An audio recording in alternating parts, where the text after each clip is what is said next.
crying. Crying, and that's, I'm glad you brought that up because a lot of folks say, oh, the blues, it just brings you down, it makes you sad, it demoralizes you, it's all about my baby that left me, and I don't know where I'm going from there and all that. But there's an element of joy. That's right. In blues music also that becomes a source of relief and giving a person something to look forward to after a week of hard toil under the heat of the sun. You wait, come Friday, come Saturday, you can let your hair down a little bit, and that's kind of what the blues was brought out of. But it wasn't all about sadness. That's right. A lot of it was about joy and jubilation. So Eddie, you are a native of Clinton, Mississippi. That's right. And I was a part of a blues trail marker that paid tribute to you and to Jericka Singleton and Sterling Plump. That's right. The author and poet Sterling Plump. Last year, was it last year or the year before last? Crown was moving so about 2 years ago.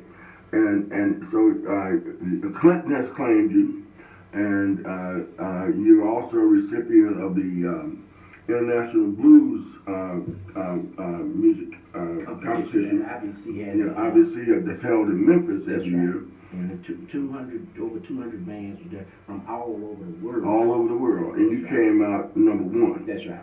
In that competition. So your daddy is a preacher. That's right. He was a preacher, yeah, under his past now. And so what kind of credit, for lack of a better term, what sort of influence did the church have on your music? Well, first of all, I always say I went to a what we used to call back in the day a sanctified church. Mm-hmm. A holiness church. Oh, church of Christ Holiness? No, Church of God in Christ. That's Kojic. Right. That's okay. right. Okay. So I come in a situation where, like I always say, if you had spoons, a washboard, whatever, let's make some music. Right. It wasn't conservative. It didn't discriminate or try to keep anybody from playing. This particular church believed in dancing and shouting and coming up in that as a young lad and becoming a part of it now. If it hadn't been for that, I wouldn't have the skills. It's like a conservatory for me. Right. At that time, I learned this skill in the church. Mm-hmm. Like I always say, the black church, if you want to call it that, because it is the biggest black denomination in the country. Right. Right. Yeah. Well, so a lot of the rhythms, a lot of the creativity of music. Do you attribute a lot of that to your background in the Pentecostal church? Most definitely, because one thing I learned in that church is how powerful music is. Mm-hmm. Mm-hmm. You underestimate how powerful music is. Right. You can play music to a level to where a person is healing in it. It's all a person can forget sadness. It'll bring you up before you know it if you play it to a certain level. Mm-hmm. It's not necessarily something that you can rehearse. Well, look, man, I think probably the greatest compliment I or anyone else can pay to Eddie Cotton is to say, you know what? When I hear a couple of notes on that guitar, I know Eddie Cotton is playing. And that's B.B. King. That's right. Is one of the folks you can say that. Carlos Santana is somebody you can say that about. Maybe Eric Clapton. Yeah. But Eddie Cotton is right up there with all of them.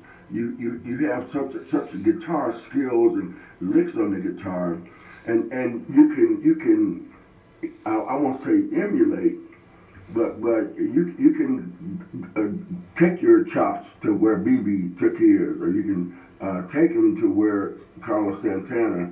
You hear Albert King in your music at times. It seems like you make a decision saying, you know what, I'm gonna pay tribute to BB right here. I'm gonna pay tribute to Albert King or Carlos Santana. And this next tune that I want us to go to, when we come back from the break, at the start of it, you know what I'm saying? Is that Negro playing some Carlos Santana? What the heck going on?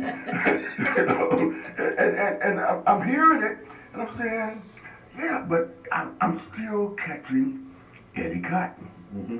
You know, you might hear a few Carlos licks in there, Santana's licks, but it all circles back to Eddie Cotton's riffs, Eddie Cotton's sound. And I just think that's amazing, man. I think you got a big hit on your hands here, Mr. Eddie Cotton. You're listening to Tell John. I'm Senator John Horn. My guest is the incomparable Eddie Cotton, who's got a new blues album. I don't know if you could call it blues. It's just world music, baby.